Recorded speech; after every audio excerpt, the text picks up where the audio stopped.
You've spent years being the one who's fine. Fine when the plans fell apart. Fine when everyone else's crisis needed somewhere to land. Fine even in the moments you've never told anyone about, the ones where you sat alone afterward and felt nothing you could name. Something in you has started refusing that word now, not loudly, just a quiet, persistent pull underneath everything, like a tide you didn't notice rising until it was already at your knees. Carl Jung had a name for what happens next, and it has nothing to do with the calm, finished person you've been performing for everyone, including yourself. You know this water. Maybe not literally, but you know the feeling of something arriving on its own schedule, indifferent to whether you're ready. A relationship ending, a career you built for a decade suddenly feeling like a costume, a grief that showed up 18 months late and knocked the air out of you in a grocery store parking lot, a version of yourself you used to recognize in the mirror, gone, replaced by someone you're still getting used to. That rising feeling, the one that says something enormous is beginning and you were not consulted, is not a malfunction. It's a beginning. It just doesn't look like one yet. Jung spent his career watching people arrive at this exact edge, a quieter edge than the dramatic one you see in movies, where a person collapses and rebuilds in a single cinematic scene. The one where someone sits across from him and says some version of, "I don't know why, but everything feels different now, and I can't go back to how it was." He noticed something the psychiatric establishment of his time mostly missed. This feeling wasn't a symptom to be managed into silence. It was the opening movement of a process his patients couldn't stop even when they tried. A process older than any single person's biography. One he eventually gave a name borrowed from the language of alchemy. Because the alchemists, centuries before psychology existed as a discipline, had already mapped what it feels like when something inside a person has to break down completely before it can become anything else. They called the first stage the nigredo, the blackening. The stage before the gold, before the light, before any of the parts of transformation people actually want to talk about. Jung recognized it the moment he saw it in his patients' dreams and in their waking descriptions of falling apart. The sense of things going dark before they go anywhere good. The sense of dissolving before rebuilding. He didn't invent the concept. He found it waiting in old alchemical texts and realized the alchemists had been describing psychology the entire time, just in the only language available to them: metals, fire, dissolution, gold. What they called the blackening of matter, Jung recognized as the blackening of a life. And what you're standing in right now, if you're honest with yourself about why you clicked on this, might be exactly that. Today I want to walk you through what actually happens inside a person during this stage. Not the inspirational version, not the version where you're told to trust the process and wait for clarity to arrive like a delivery. The real mechanics. What has to die, what it costs, why the people around you might not recognize you on the other side, and why that's not a tragedy, even though right now it might feel like one. Because if you're in this, if something in you has already started dissolving whether you invited it or not, you don't need reassurance that everything will be fine. You need to understand what's actually happening to you and why the tide doesn't ask permission before it rises. Before we go further, it's worth clearing away a version of this story that gets sold constantly and rarely matches what's actually happening to a person in this stage. The marketed version of awakening looks like a woman in soft light, eyes closed, finally at peace, having released whatever no longer serves her in a single serene exhale.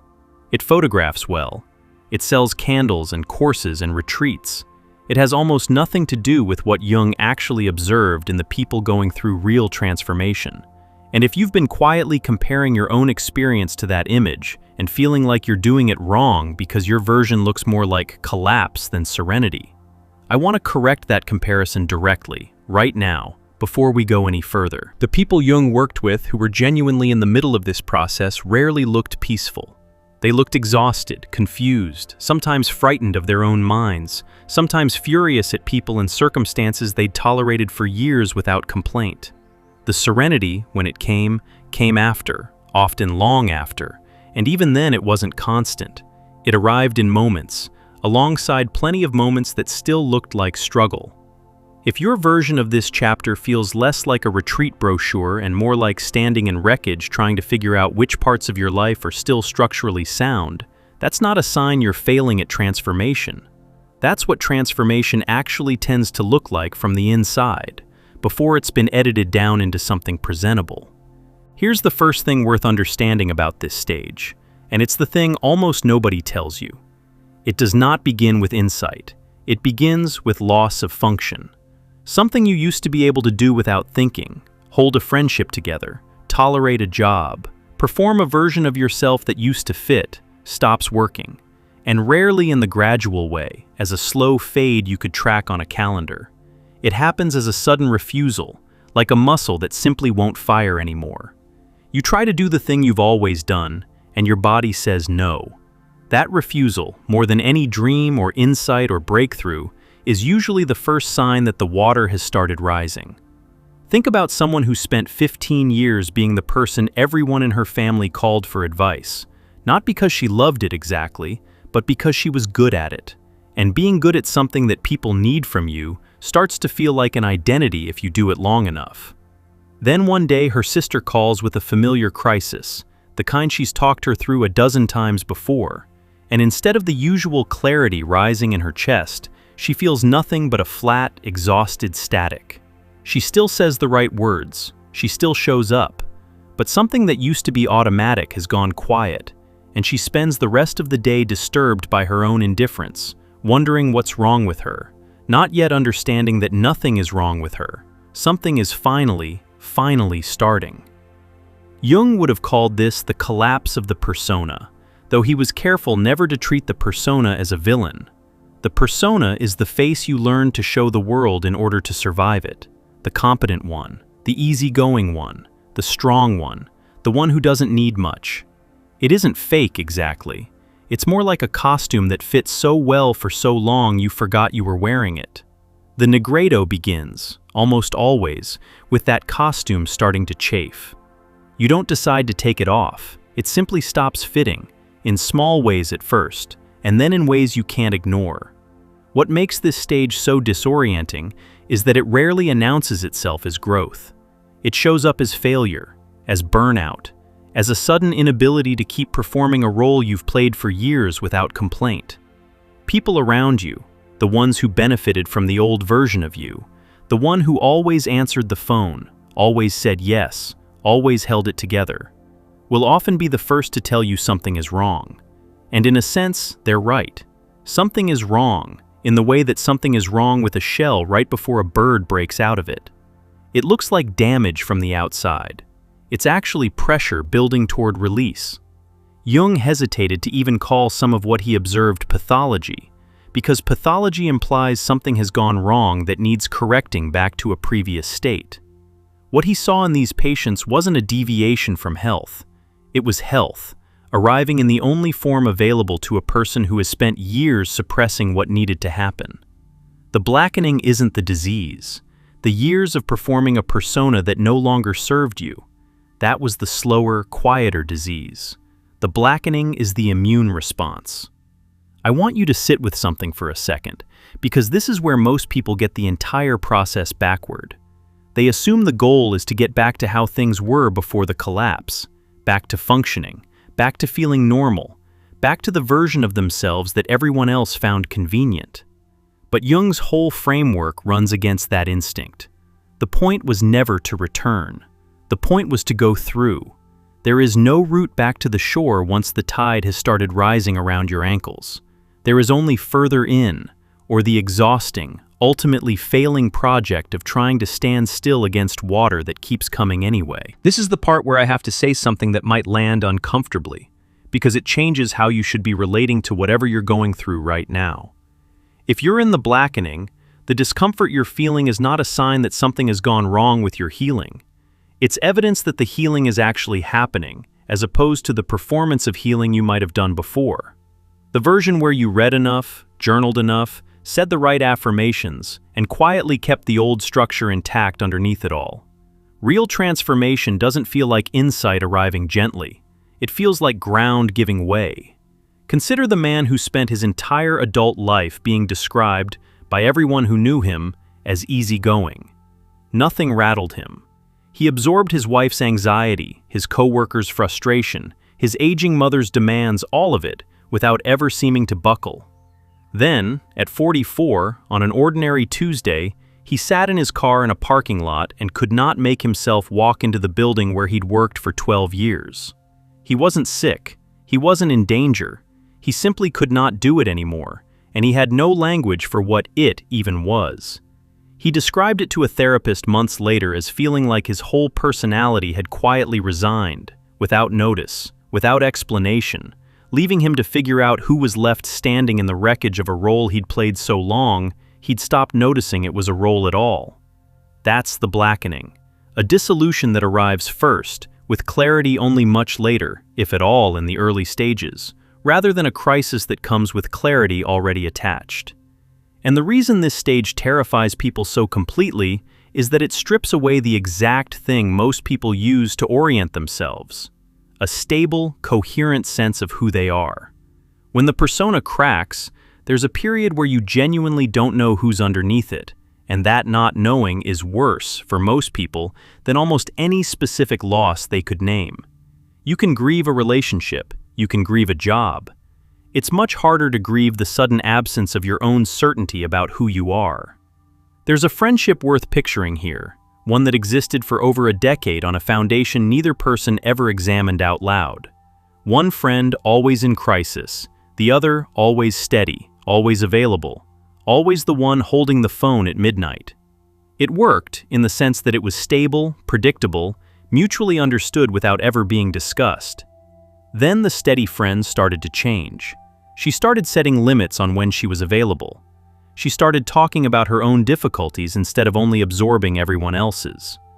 The friendship, which had survived a decade of one person's chaos without strain, started to strain almost immediately once the other person stopped playing her assigned part. That's not a coincidence, and it's not evidence that the friendship was fake. It's evidence that the friendship, like most relationships built during the years before this chapter begins, was structured around specific roles rather than around the full, changing truth of both people involved. Jung's framework doesn't promise that authenticity is always welcomed. It suggests, more honestly, that authenticity reveals which relationships were actually built to hold a whole person, and which ones were only ever built to hold a role. That distinction is often invisible until the moment someone stops performing the role and finds out, one way or another, which kind of relationship they were actually in the whole time. Jung watched this happen in patient after patient, and noticed a pattern most of his contemporaries were too frightened by to name directly. The people who tried hardest to avoid the blackening, who medicated it, distracted from it, pushed through it with sheer willpower and denial, were the ones who suffered longest, because the process doesn't actually stop just because you refuse to participate. It goes underground instead, and it comes out sideways, in the body, in relationships, in a slow accumulation of symptoms nobody can quite trace to a single cause. The people who suffered least, paradoxically, were the ones willing to stop fighting the water and let themselves go under. That word, under, deserves attention, because it's usually where people panic the hardest. There's a specific moment in this process that almost every account of it describes in some form. The moment where you're no longer holding on to the old identity, and you haven't yet found anything solid to replace it. You're not who you were. You're not sure who you're becoming. You're simply suspended, and suspension, to the nervous system, reads as danger. This is where most people try to grab something, anything, to stop the falling sensation. A new relationship to fill the space the last one left. A new job to fill the space the burnout left. A new belief system, sometimes a spiritual one, that promises to explain everything before the actual dissolving has finished doing its work. There's a specific version of premature meaning that deserves its own warning because it's become so common it barely registers as a trap anymore. Somewhere in the middle of the blackening, it's tempting to skip straight to language about ascension, awakening, becoming your highest self, to reach for a spiritual framework so total and so certain that it seals over the actual mess instead of letting the mess finish doing what it needs to do. That's spiritual bypassing, wearing the vocabulary of transformation rather than actual spiritual growth. And Jung, who took the spiritual dimension of psychological development seriously, was also clear-eyed about how easily it gets misused as an escape hatch from the parts of the process that are simply hard, unglamorous, and slow. The tell is usually in how quickly the language arrives. Real integration, the kind Jung actually described, tends to come slowly, unevenly, full of doubt and backsliding, more mud than light for most of the way through. If you find yourself certain, only weeks into a collapse, that you've already ascended past the pain of it, that's worth questioning rather than celebrating. The gold at the end of the nigredo was never meant to arrive early. It arrives after the blackening has actually finished its work, not as a way of avoiding feeling it. Jung warned against this specifically. He saw patients rush toward premature meaning, grabbing an explanation, a diagnosis, a philosophy, a guru, anything that would let them stop sitting in the unbearable not knowing, and watch the process stall out because of it. The blackening, he understood, requires a kind of patience that almost nothing in a person's prior life has trained them for. Active tolerance of not knowing who you are while the process finishes its work underneath the surface, rather than passive waiting for it to be over, in territory conscious thought can't reach and can't rush. Here's a scene worth sitting with. She was 31 years old, standing in her kitchen at 11 at night, holding a glass of water she hadn't drunk from in 20 minutes. Her husband was asleep. The house was quiet in the specific way houses get quiet when everyone else has stopped needing anything from you for the day. She looked around at a kitchen she had chosen, in a life she had built, and felt an absence so total it frightened her. Not sadness exactly, not even numbness, just a kind of vast, echoing distance from everything she was looking at, as if she were viewing her own life through glass from several rooms away. She put the glass down and stood there for a long time, waiting for the feeling to pass. And it didn't. And that was the night she quietly stopped believing the life she'd built was actually hers. A friend asks, over coffee, the ordinary question people ask when they sense something's off. Are you okay? And instead of the automatic, I'm fine, that would have arrived instantly a year earlier, there's a long pause, an honest scan of the actual internal weather, and finally, I don't know. I don't think I've known for a while. The friend, uncomfortable with the answer, tries to fix it, offers advice, a solution, a reason to feel better by the end of the conversation. And the strange thing is, the advice doesn't even feel wrong exactly. It just feels irrelevant, aimed at a version of the problem that's already several layers shallower than where the actual disturbance is living. That gap between what people expect a problem to be and what the blackening actually is becomes one of the loneliest parts of this stage, because it means most of the well-meaning help available to you is built for a different kind of difficulty than the one you're actually facing. People want to offer solutions because solutions are comforting to give. But this isn't a problem with a solution in the conventional sense. It's a dissolving that needs to be witnessed and endured, not fixed, and very few people in most lives are equipped to sit with someone through something that doesn't resolve on a reasonable timeline with a clear next step attached. That distance is not detachment in the clinical sense people sometimes throw around carelessly. It's closer to what happens right before a structure gives way, the strange calm before a wall finally cracks under pressure that's been building for years. Jung observed this specific quality in patients on the verge of major psychological shifts and recognized it as a signal, not a symptom to suppress. The old self going quiet before it goes all together. Something underneath already beginning to stir, even though the person standing in the kitchen has no framework yet for what that stirring means. I want to slow down here and talk about what's actually dissolving, because the old self is vague enough to be almost meaningless if we leave it there. What dissolves in the blackening is usually a small collection of specific load-bearing beliefs a person built their whole identity on top of without ever examining them directly. Beliefs like, I am the person who holds everyone together. I am the person who doesn't need much. I am someone who will always choose the responsible thing over the true thing. I am only valuable when I'm useful to someone.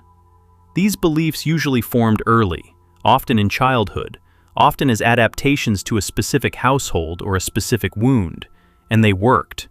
That's the part people forget. They worked.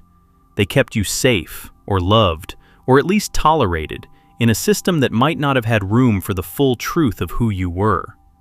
The daughter who learned to read her father's micro-expressions before he even raised his voice.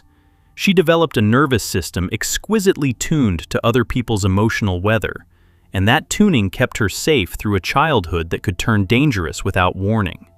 Decades later, that same finely tuned nervous system is exhausting her in every relationship she has, because she can't turn it off, because it was never designed to be optional. It was designed to be constant. The blackening, for her, might look like a season where she simply cannot keep monitoring everyone else's moods anymore, where the vigilance that once saved her starts to feel like a prison she built herself, brick by brick, out of necessity that no longer applies. Most of what gets marketed as healing during this window doesn't actually touch the process. It just makes the surface more tolerable while the deeper work stalls out underneath. A new morning routine. A better boundary script memorized and rehearsed. A vision board built out of a future self who still, underneath the pretty language, operates on the same old bargain. Be useful enough, be easy enough, be undemanding enough, and you'll finally be safe. None of that is wrong exactly. Some of it even helps in a limited way. But Jung would have recognized it as management, not transformation. And he saw plenty of patients spend years managing a blackening they never actually let finish, staying just functional enough to avoid the collapse that would have forced the real work to begin. Here's why the conventional approach fails so consistently, and it's worth understanding precisely instead of just accepting it as a vague truth. Most self-improvement logic assumes the self doing the improving is stable, that there's a coherent you sitting at the center, capable of examining a habit or a belief from the outside and simply choosing a better one. The blackening breaks that assumption completely. There is no stable observer sitting calmly outside the dissolving, taking notes and making improvements. The one doing the observing is also the one dissolving. You can't optimize your way through a process that's actively dismantling the very structure optimization depends on. Picture someone trying to journal her way through this stage the way she'd journal through a rough month at work. Gratitude lists, affirmations, a nightly inventory of small wins. For a while it works, in the sense that it keeps her afloat. Then one night she opens the notebook and can't write a single sentence, because the part of her that used to generate those tidy, hopeful sentences has gone quiet. And what's underneath it doesn't speak in gratitude lists. It doesn't speak in complete sentences at all yet. That silence terrifies her more than any bad day the journal ever helped her through, because it's the first time the tool itself has stopped working. And nothing in her life has prepared her for a problem that doesn't respond to better effort. This is the uncomfortable part of the whole process. The part most content about transformation skips over because it doesn't sell as well as the version where you emerge glowing and certain. The blackening asks you to look directly at the ways your own survival strategies have become the thing limiting you now. Not because you were wrong to develop them, but because they were built for a threat that, in most cases, no longer exists in the same form. The compulsive helping wasn't just generosity. It was often a way to feel indispensable in a life where you didn't quite believe you were valuable simply for existing. The constant vigilance wasn't just care. It was a nervous system that never learned it was allowed to stand down. Seeing that clearly, not with self-hatred, but with unflinching honesty, is part of what the fire in Nigredo is actually burning away. There's a reason the alchemists used fire as one of their central images for this stage, alongside blackening. Fire doesn't negotiate. It doesn't ask what you'd like to keep. It simply consumes whatever it touches, and what's left afterward is what was structurally real to begin with, what couldn't burn because it was never just surface material in the first place. Jung understood the psychological version of this the same way. The parts of your identity built purely on survival strategy, on adaptation to other people's needs, on a persona constructed to keep you safe rather than to express who you actually are. Those parts burn. What's underneath them, the part that was never performance, doesn't. It just waits patiently for the fire to finish its work. There's a specific trap inside all of this that's worth naming on its own, because it can stall the entire process for years if it goes unrecognized. Some of what dissolves during this stage isn't identity in the abstract sense. It's traits you've spent your whole life calling personality. The quick wit that shows up right when a conversation turns emotionally serious. The perfectionism you've always described as high standards. The restlessness you've called ambition. Jung's framework suggests that a significant amount of what people experience as fixed character is actually adaptation wearing a more flattering name. The joke that deflects intimacy. The perfectionism that keeps you too busy to feel the fear underneath it. The restlessness that makes stillness, and everything stillness might force you to notice, impossible to sit with for long. Realizing that a trait you've built your whole self-concept around might actually be a trauma response in a well-tailored disguise is one of the more destabilizing recognitions this chapter can produce, because it doesn't just ask you to change a behavior. It asks you to question whether you know your own personality at all, or whether large parts of what you've called just who I am were actually assembled, piece by piece, by circumstances you didn't choose and mostly don't remember choosing to adapt to. That's a disorienting thing to sit with. It's also eventually freeing, because it means the traits causing you the most trouble aren't fixed, they were built. Which means, given enough time in the fire, they can be rebuilt differently. I need to talk about the tide again here, because it's the image that keeps returning to me when I think about how people describe this stage, and it returns for a reason. A rising tide doesn't ask what you'd prefer to keep dry. It simply rises, indifferent, following a pull you can't see and can't argue with. The moon, working on the water from 93 million miles closer than the sun, a force that has nothing to do with your plans for the evening. The blackening works the same way. None of it is cruel, and none of it is personal, even though it will absolutely feel personal while it's happening. It's simply a force that has arrived because something underneath the water table of your life has shifted, pulling everything toward a change you didn't schedule and can't negotiate the timing of. If you're in this right now, here's something worth hearing clearly. The discomfort is not proof that you're doing this wrong. Most of what makes the blackening so disorienting is that everything in your prior life trained you to interpret discomfort as a signal to fix, manage, or escape it. This is different. This particular discomfort isn't a problem to solve. It's a process to survive. The way you survive labor. The way you survive a fever that has to run its course before the body can heal what it's fighting. You don't fix a fever by suppressing it the moment it starts. You let it do the work fevers are designed to do, while making sure you don't die in the process. The blackening asks something similar of you. Not passivity, not helplessness, but a kind of active endurance that doesn't try to shortcut what has to happen. There's a particular kind of loneliness that shows up during this stage, and it's worth naming directly because almost nobody in your life will understand it while you're in it. The people around you knew the old version of you, the one who held things together, who was easy to be around, who fit neatly into the roles everyone had assigned. When that version starts to dissolve, the people who benefited from it, even the ones who love you, will often respond with something between confusion and quiet resistance. Not out of malice, but out of a very human discomfort with change they didn't ask for either. Your transformation is inconvenient to systems that were built around who you used to be, and some of those systems will push back before they adjust, if they adjust at all. There's a harder layer underneath that loneliness, and it's the one most people avoid looking at directly, because it requires admitting something about themselves rather than only about the people around them. Part of what made the old persona so durable wasn't only that other people benefited from it. You did too.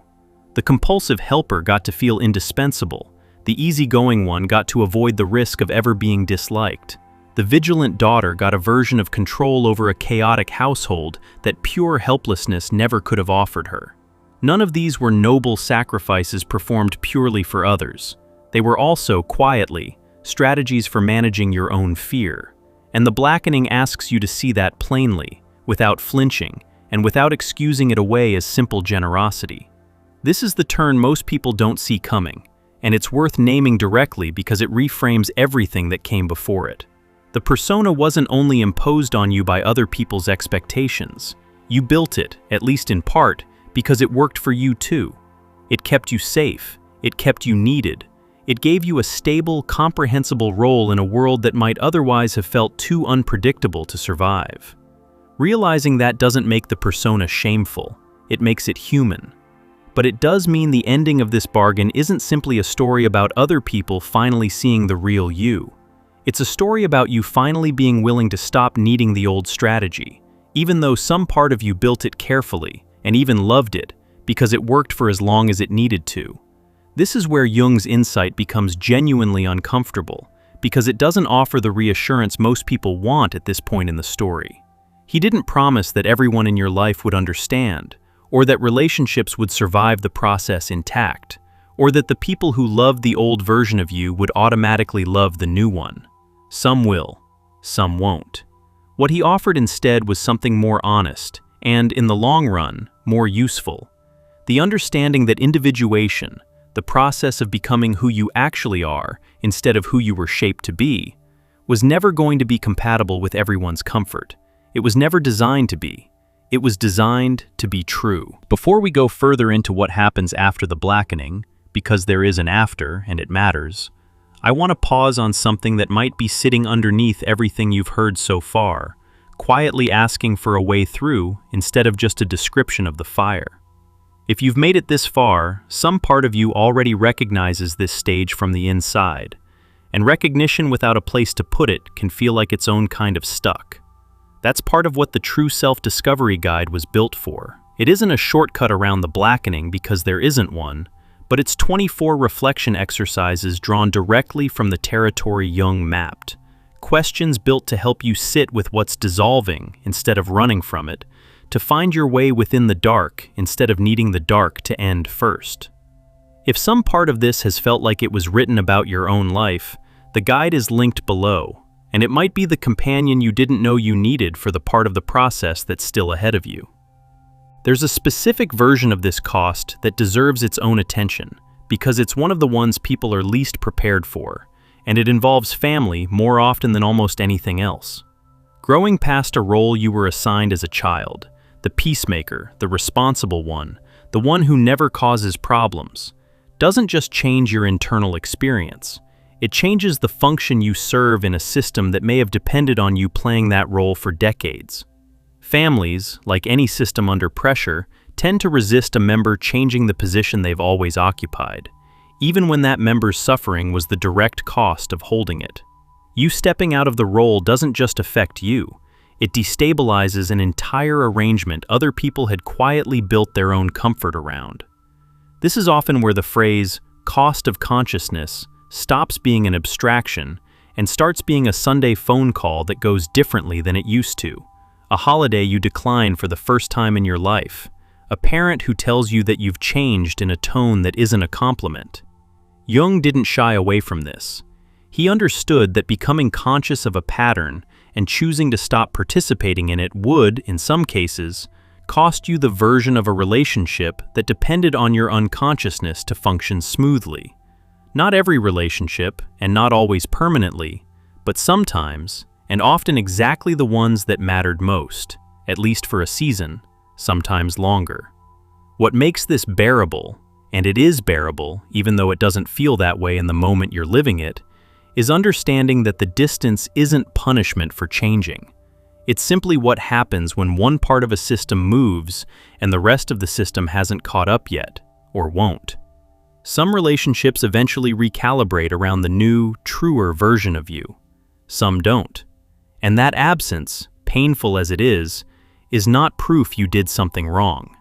It's proof the old shape genuinely couldn't hold the person you're becoming, and no amount of shrinking back down would have made that shape big enough again. Because there is more ahead.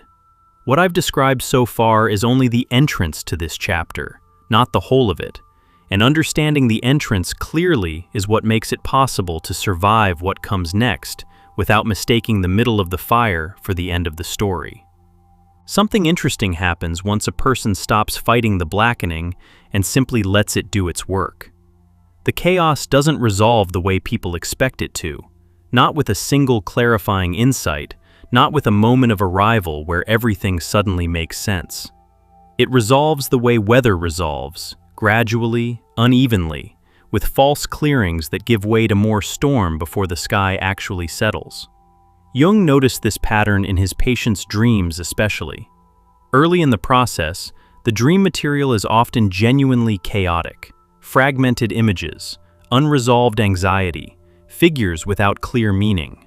Later, something starts to organize itself, almost against the dreamer's will, as though the unconscious has been sorting material the whole time and is finally ready to show its work. This is the point where most people expect a breakthrough, and what they get instead is something quieter and, in a strange way, more unsettling. A breaking point. Not always a single dramatic moment, though sometimes it is that, but more often a specific, smaller collapse that becomes the hinge the whole chapter turns on. The phone call you finally stop avoiding. The conversation where you say the thing you've swallowed for a decade. The morning you simply don't get up and put on the costume. Not out of protest, but because your body has run out of the willingness to perform it even one more time. Think about the partner who spent years explaining, patiently, endlessly, why they were allowed to have feelings, defending the validity of their own hurt in a relationship that treated their emotional reality as a debate to be won or lost. One evening, mid-explanation, mid-defense of something as basic as being allowed to feel hurt by something hurtful, they simply stopped talking. Not out of resignation exactly, but because something in them recognized all at once the absurdity of a decade spent proving they deserved to feel what they already felt. They didn't storm out. They didn't say anything dramatic. They just stopped explaining. And the silence that followed was the actual turning point. Not because it resolved anything, but because it revealed, with total clarity, how long they'd been performing a case for their own humanity to someone who was never going to rule in their favor. That's the crisis point Jung's framework describes. Not the initial dissolving, which is disorienting but survivable in a chronic, low-grade way, but the specific moment where the old pattern becomes so visible, so undeniable, that continuing it becomes psychologically impossible. Something breaks, and what breaks is usually the tolerance for the gap between who you've been performing and who you actually are. Once that gap becomes visible enough, unbearable enough, the performance can't continue. Not because you decide to stop it through willpower, but because something in you refuses to keep going, the same way a body eventually refuses food that's been making it sick, whether or not the mind has fully caught up to why. Think about a man in his late 50s who spent 3 decades running the family business his father built, a role he inherited more than chose, and wore competently enough that nobody, including him for a long time, ever questioned whether it actually fit. He didn't have a single dramatic breaking point. He had a series of small ones that finally accumulated past the threshold he could keep absorbing. A missed grandchild's recital he told himself he'd make up for later. A doctor's note about his blood pressure he folded into his wallet instead of his calendar. A conversation with his own father, decades gone, that kept surfacing uninvited in the quiet minutes before sleep. None of it, alone, would have qualified as a crisis. Together, it became one. The way water doesn't need a single dramatic wave to reshape a coastline. It just needs enough ordinary tides, arriving without pause, for long enough. What finally broke wasn't his business or his health. It was his willingness to keep calling the arrangement a choice. He'd spent 30 years telling himself, and everyone around him, that he loved the work, that it fulfilled him, that this was simply who he was. The breaking point arrived the day he could no longer make that sentence sound true, even to himself, alone, in a truck outside a job site, gripping a steering wheel he hadn't started the engine on. He sat there for 40 minutes. He didn't quit that day, but something in him stopped being willing to lie about why he stayed, and that quiet, private refusal to keep lying turned out to matter more than any external event that followed it. What dies here is specific, and it's worth naming precisely instead of vaguely, because vague language about letting go of the old you tends to feel meaningless right when you need it to mean something. What dies is usually a particular bargain, a deal you made, consciously or not, sometimes decades ago, that said something like, "If I am useful enough, agreeable enough, undemanding enough, I will be safe or loved, or at least allowed to stay." That bargain, once it's seen clearly for what it is, can't be unseen. And a bargain that can't be unseen can't keep operating in the dark the way it used to, which means it has to end, even though ending it feels, in the moment, like losing the only strategy that ever kept you safe. There's a layer of honesty this chapter demands that goes even further than admitting the old bargain existed. It also asks you to look at what you got out of playing the martyr in it, because most people who've spent years over-functioning for everyone around them haven't just been generous. They've also, quietly, been avoiding the much harder work of examining their own needs directly. It's easier to pour endless energy into fixing someone else's crisis than to sit with the fact that you don't actually know what you want for your own life. Compulsive helping isn't only kindness turned outward. Sometimes it's a highly effective way of never having to turn attention inward at all, and the blackening will eventually ask you to notice that, without using it as a reason to hate the person who needed that avoidance to survive for a while. None of this is about assigning blame to your younger self for building the strategies that got you here. It's about refusing to keep letting those strategies operate unexamined now that you're old enough and safe enough to look at them directly. The shadow work in this stage is about noticing not only what other people did to you, but honestly and without cruelty, what you've been doing to yourself, and to some extent to others, in the name of surviving a threat that in many cases stopped being real a long time ago. This is where the cost becomes real, and I'm not going to minimize it, because minimizing it is exactly what makes people distrust content like this.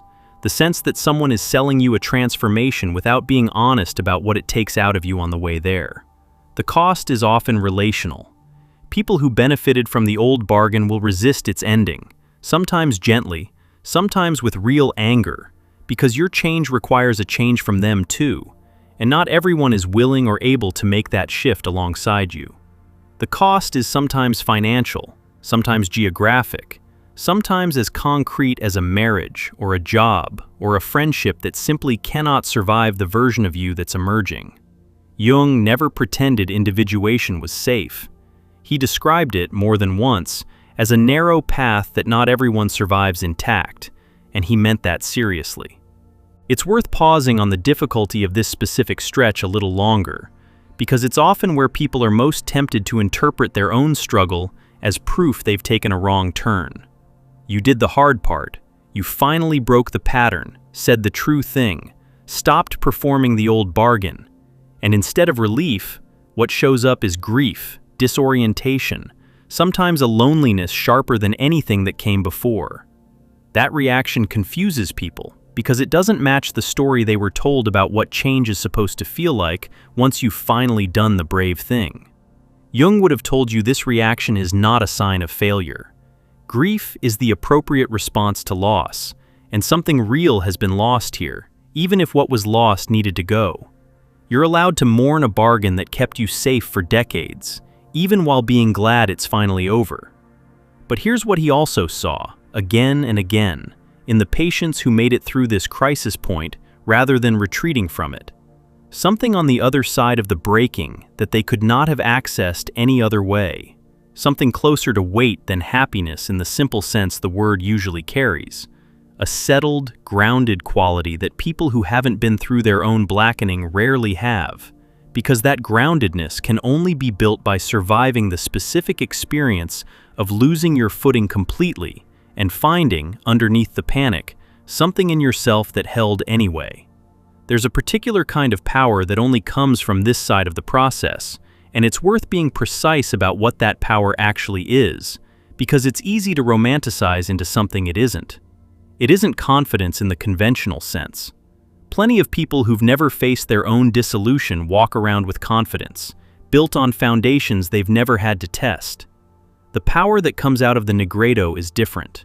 It's the specific, hard-won knowledge that you can lose the version of yourself you thought was load-bearing and still be there afterward. Not the same, not unscathed, but present, intact in some deeper sense than the persona ever was.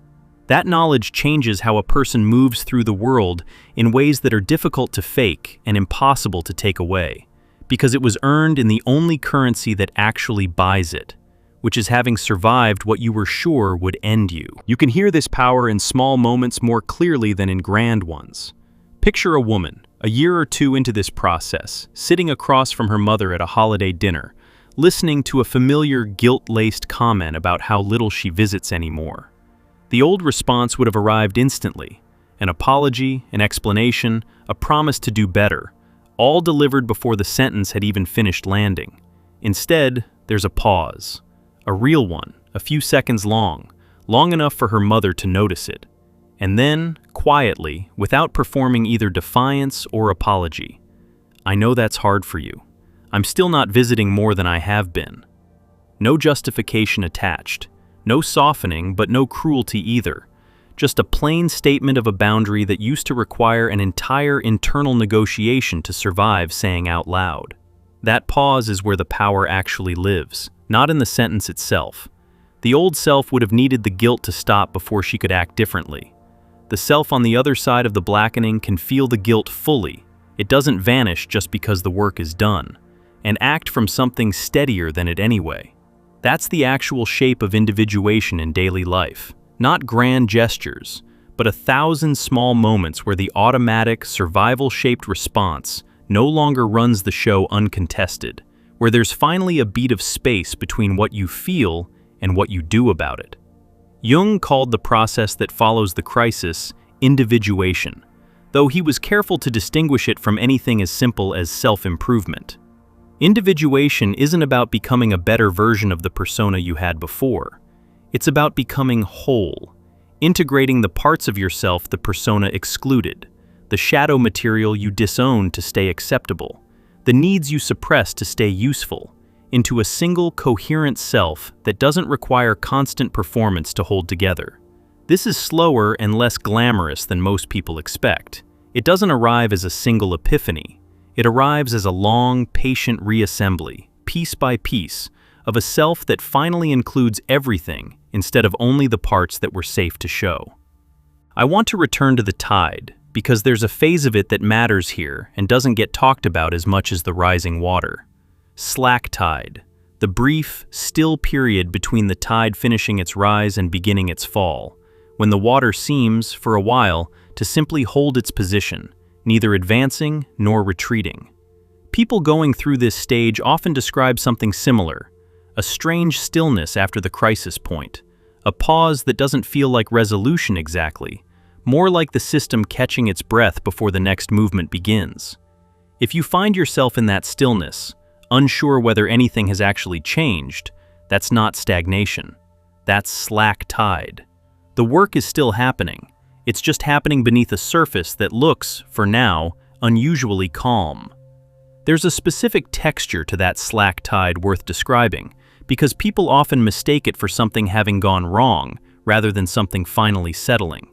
The urgency that defined the earlier stages, the sense of everything cracking at once, the fear, the sleeplessness, the constant churn of trying to figure out who you even are anymore, starts to quiet, not because it's been resolved, but because the nervous system can only sustain that level of alarm for so long before it simply runs out of fuel.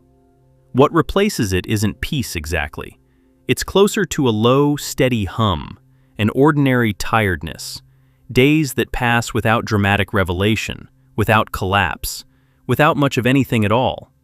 People in this phase often worry the work has stalled, that they've somehow lost the thread of their own transformation. They haven't. This is what integration actually feels like from the inside, most of the time.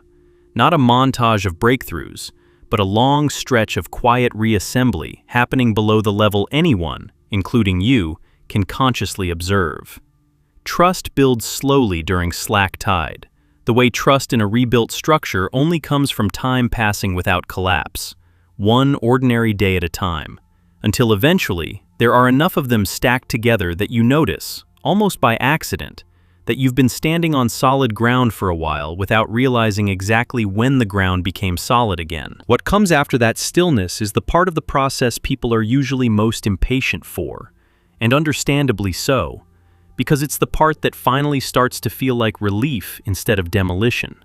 Jung described it as a kind of integration, Not the disappearance of the darker material that surfaced during the blackening, but its inclusion, finally, into a self large enough to hold it without being destroyed by it. The compulsive helper doesn't become someone who never helps again. She becomes someone who helps from surplus instead of from depletion, who can say no without the old panic that used to accompany disappointing someone.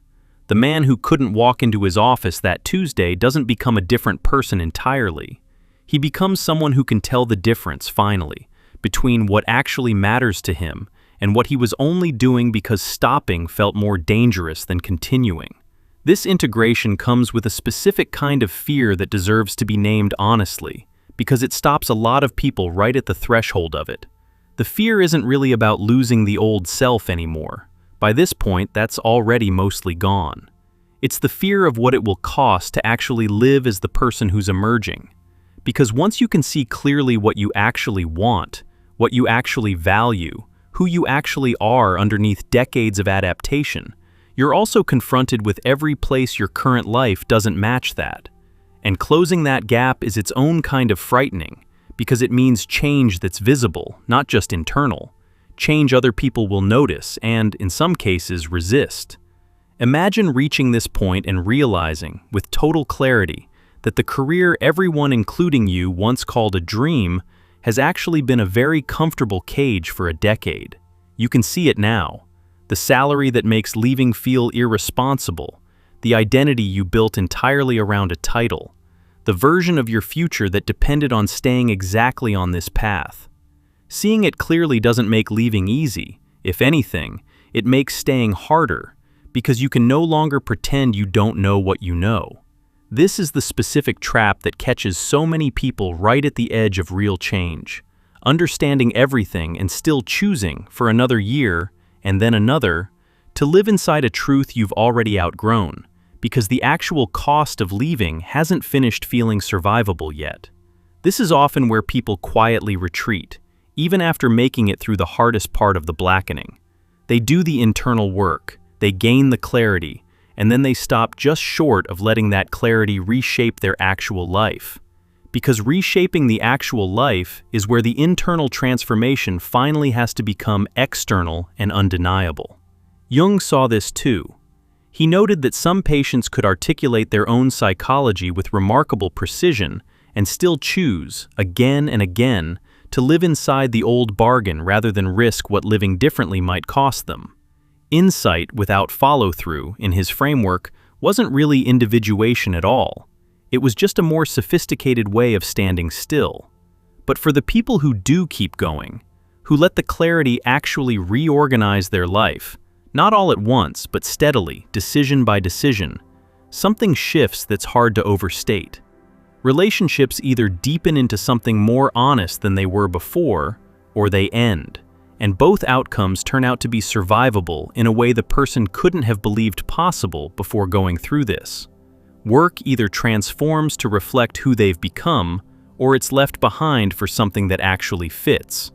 The specific, chronic exhaustion of performing a self that was never quite true starts to lift, not because life gets easier exactly, but because so much less energy is being spent maintaining a costume that no longer fits the body underneath it. I want to be honest about something here, because false hope is its own kind of harm, and this entire framework only holds up if it's told straight.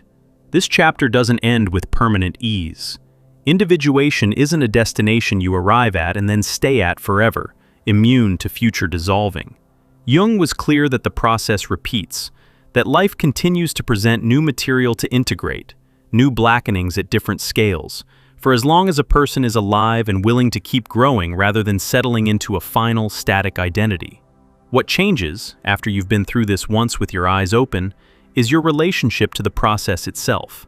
You stop being quite so afraid of the tide, because you've already survived it rising once. You know, in your body now, not just your mind, that the water going over your head does not mean you drown. There's a specific gift that tends to arrive, quietly, for people who let this chapter finish rather than cutting it short, and it's worth mentioning because it's rarely discussed outside academic Jungian circles.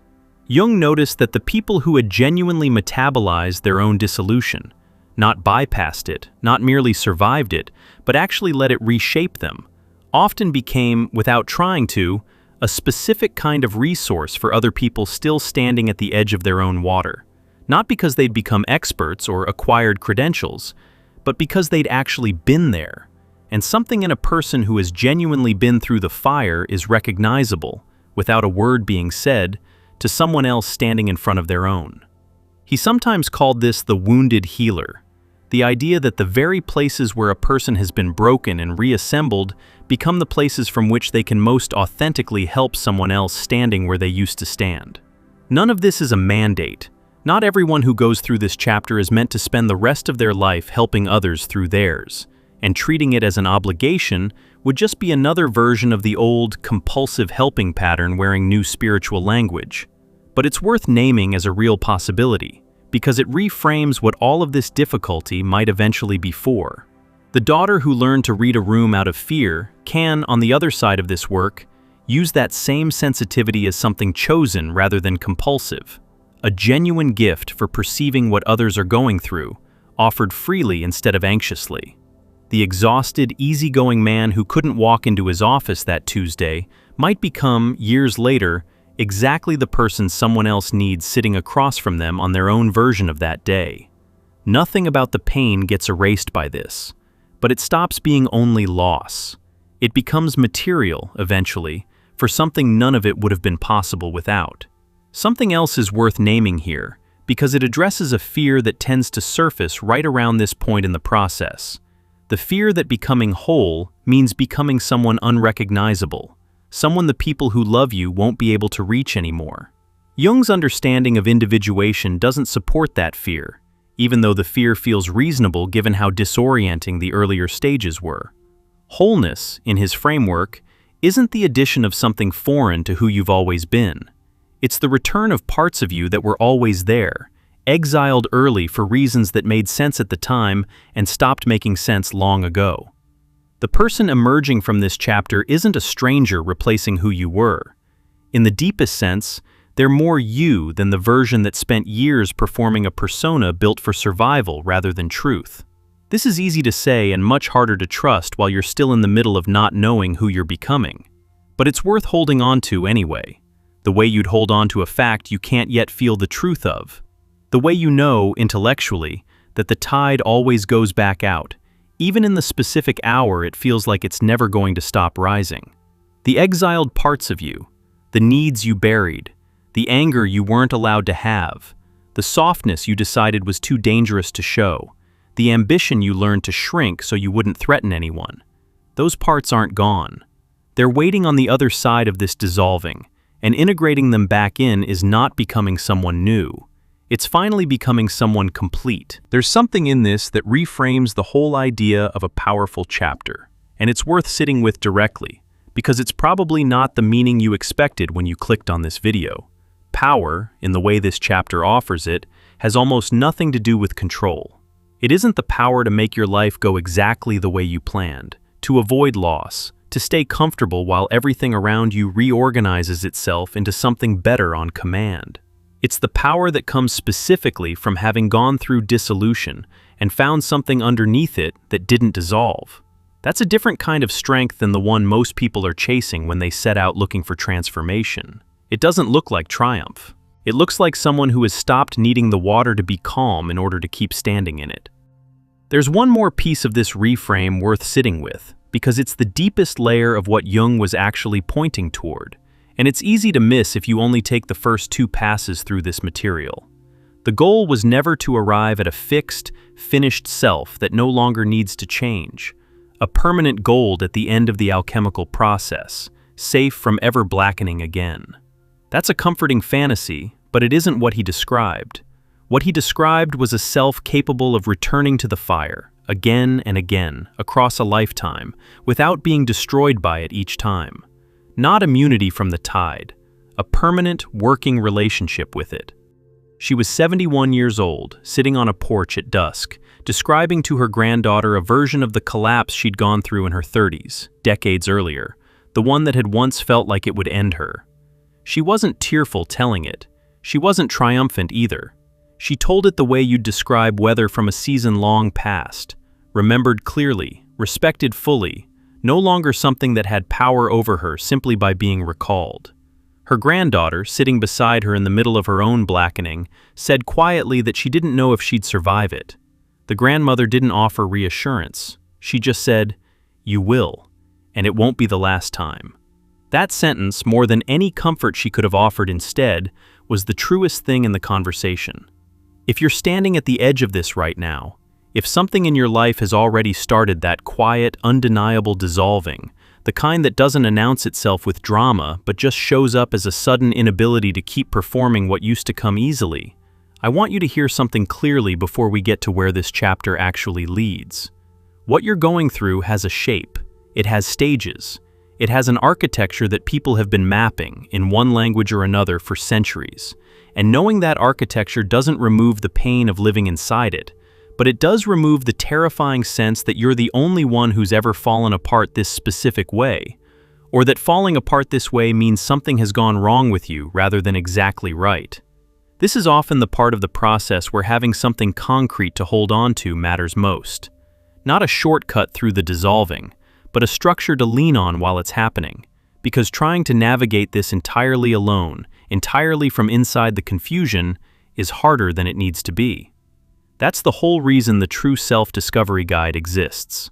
24 reflection exercises, built directly from the territory we've been walking through together, designed for exactly this stage. Not to rush you past the blackening, but to give you a way to sit inside it with more clarity than most people ever get, and to help you find your way within, instead of waiting for the dark to lift on its own. If any part of what you've heard today has felt uncomfortably familiar, it's linked below, and it might be the difference between surviving this chapter alone and actually understanding what it's asking of you while you're still in it. Whatever brought you to this specific video on this specific day matters less than what you do with the next stretch of time in front of you, and I want to be direct with you about what that actually looks like, because vague encouragement isn't useful to someone standing where you might be standing right now. It looks like not rushing yourself back into functioning just because functioning would be more comfortable for the people around you. It looks like letting the parts of your life that genuinely can't survive this chapter fall away, instead of propping them up out of habit or fear. It looks like tolerating the specific discomfort of not yet knowing who you're becoming for longer than feels bearable, because that not knowing is doing work you can't do consciously or forced to finish early. It also looks like grace toward yourself for how untidy this actually is. There is no clean timeline here, no guaranteed date by which the blackening resolves into something you can point to and call finished. Some people move through this chapter in a season. Some take years, revisiting the same core material at deeper and deeper levels each time it resurfaces. Jung didn't offer a schedule because there isn't one. What he offered instead was the assurance that the process is real, that it has a shape even when it doesn't feel like it does, and that staying with it honestly is what eventually produces the gold the alchemists were pointing toward the entire time. Go back to that word you've been using for years without questioning it. Fine. You don't have to perform it today, and you may not even want to. Some time has passed since the version of you who could only say that word passed for calm, and something in you now understands what it didn't before. The pull that felt like it was going to sweep away everything you'd built was never trying to drown you. It was trying to carry out what needed to leave and bring in what was always meant to arrive. And the only real danger was ever in fighting a current that was working with you the entire time, even when it felt like it was working against you. This is what Jung meant, in the end, when he talked about the value of psychological suffering that people don't choose and can't avoid. Not that suffering is good in itself, he never romanticized pain for its own sake, but that a certain kind of necessary dissolution, met honestly instead of avoided, produces something that comfort alone never can. A self that has actually been tested, a groundedness that doesn't depend on circumstances staying favorable, a relationship to your own darkness that isn't fear anymore, because you've already been in it and found, underneath the fear, something that was worth finding. If you're entering this chapter, or if you're already in the middle of it, drowning in the part that hasn't resolved yet, here's what I want you to carry forward from everything we've walked through together. The blackening is not evidence that your life is going wrong. It's evidence that something in you has finally stopped being willing to live as less than what you actually are. That refusal is not a breakdown. It's the most honest thing a person can do, even when it doesn't feel honest in the moment. It feels like falling apart, like failing, like losing every piece of ground you used to stand on. But ground that was built on a performance was never solid to begin with. What you're building now, in the dark, without being able to see the shape of it yet, is something that will actually hold. None of this means the rest of your life will be easy from here, and I'd rather tell you that honestly than let you believe otherwise for the sake of a tidier ending. There will be more tides. Some of them will still catch you by surprise, even after everything you learn from this one. What's different is not that the water stops coming. What's different is that you'll have already stood in it once, all the way through, and come out the other side still yourself. More yourself, actually, than you were standing on the dry sand pretending the water would never reach you. That knowledge doesn't make the next tide painless. It makes it survivable in a way it wouldn't have been before. And survivable, when you're standing at the edge of something enormous, is very often exactly enough. You don't need to know exactly what's on the other side of this to trust that there is one. You don't need the fear to disappear before you're allowed to keep going. You only need to stop treating the rising water as an enemy and start understanding it for what it actually is. The specific, necessary, indifferent force that carries a person from who they were shaped to be into who they actually are. It doesn't ask permission. It never did. But it also doesn't arrive to destroy you. It arrives because something in you was always going to outgrow the shore, whether or not you were ready for the water. Look up from wherever you've been standing in all of this. Not back at the wreckage of what the tide has carried away. You already know what that looks like. You've been living inside it. But ahead, toward the part of the shoreline you haven't reached yet, the one that's still forming somewhere past the horizon of what you can currently see. That's where this chapter is taking you. Not back to who you were, but forward, into something the old version of you was never sturdy enough to hold, and the version rising out of this water finally is. If you want to steady your hand through the rest of the way there, the True Self-Discovery Guide is waiting below, built from 24 exercises rooted in exactly this work, ready to help you find your way within as you keep walking toward whatever's forming on that horizon. The water is still moving, so are you. Let it carry you the rest of the way in.